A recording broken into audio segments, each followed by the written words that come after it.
The clock strikes 3 a.m. in Idaho Falls, a city cloaked in silence. Inside a small apartment, the phone rings, slicing through the stillness. A frantic voice on the other end whispers, "She's not breathing." In a matter of moments, the police arrive, only to uncover a scene so harrowing that it will haunt the community for decades. Who could commit such a brutal act?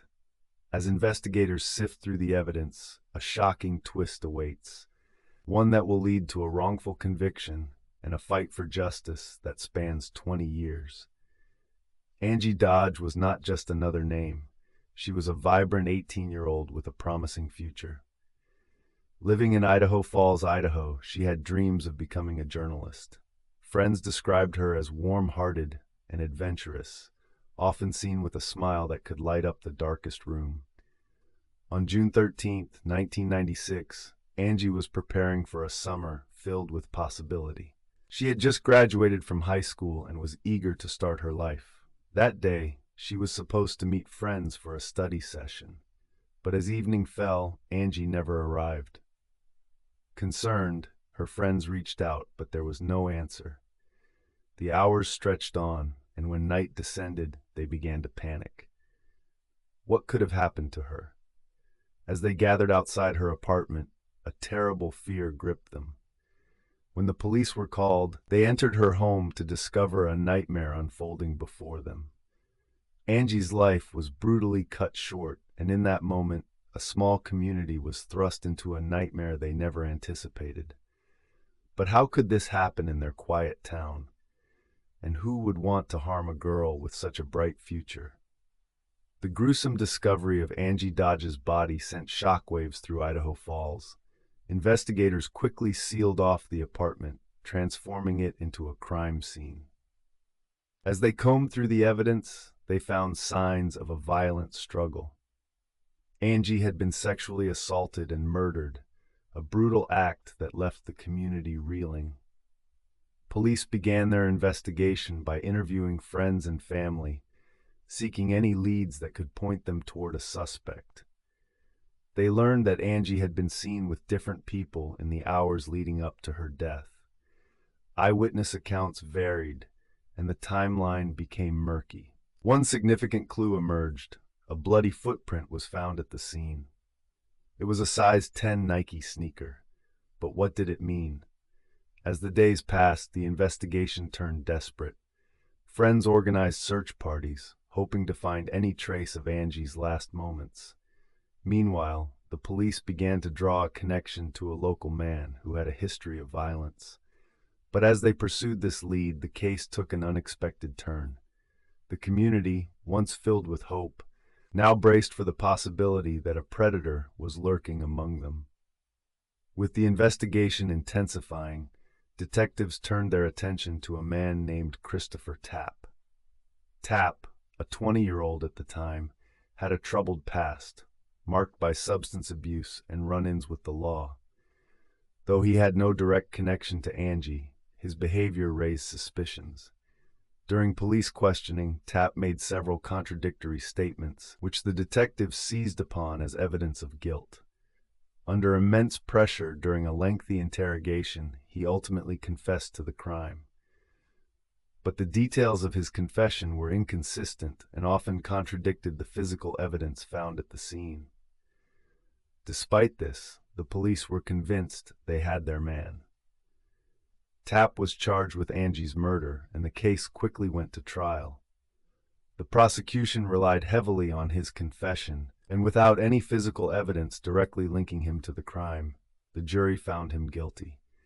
He was sentenced to 30 years in prison, a dark chapter that seemed to close the case. But was Christopher Tapp really guilty? As new evidence emerged, the foundations of the case began to crumble. As years passed in prison, Tapp maintained his innocence. His case drew the attention of advocates and legal experts who believed that wrongful convictions could happen to anyone.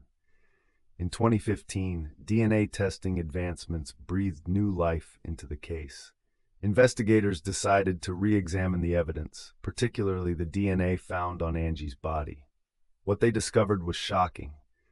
The DNA did not match Christopher Tapp. Instead, it pointed to a man named Chris R. Williams, a convicted felon with a history of violence. As this revelation unfolded, the legal system was thrust into chaos. Tapp's supporters fought tirelessly for his release, shedding light on the flaws in the original investigation. In 2017, after serving 20 years for a crime he did not commit, Tapp was exonerated. The court found that he had been wrongfully convicted, a harrowing miscarriage of justice that left the community in disbelief. How could the system fail so dramatically? And what would happen to Chris Williams, the real killer? The exoneration of Christopher Tapp sent ripples through the legal community. While Tapp was finally free, the scars of his past remained. Meanwhile, Chris R. Williams was apprehended and charged with Angie Dodge's murder. The trial that followed was filled with tension as the prosecution presented the DNA evidence that had cleared Tapp. Williams, who had been living under the radar, faced several charges stemming from his violent past. As the case unfolded, it became clear that Williams had a pattern of predatory behavior. In 2018, he was found guilty of first-degree murder and sentenced to life in prison without the possibility of parole. For the community and Angie's family, this verdict brought a semblance of closure, but the damage had been done. The wrongful conviction of Tapp raised troubling questions about the criminal justice system's reliability and the need for reform. What safeguards could be put in place to prevent such a travesty from happening again? Would Angie's story serve as a catalyst for change? The murder of Angie Dodge remains a haunting reminder of both the fragility of life and the potential for injustice within the legal system. Christopher Tapp's story is one of resilience, a tale of a man who fought against the odds to reclaim his life after being wrongfully imprisoned. While the conviction of Chris R. Williams has brought some closure, the community still grapples with the loss of Angie and the dark legacy of her murder. As we reflect on this tragic case, questions linger in the air. How many more innocent lives have been affected by wrongful convictions? What can be done to ensure that justice is served fairly? The story of Angie Dodge and Christopher Tapp serves as a call to action, urging us to seek justice not just for victims, but for those wrongfully accused. If this case keeps you up at night like it does me, hit subscribe so you don't miss the next one.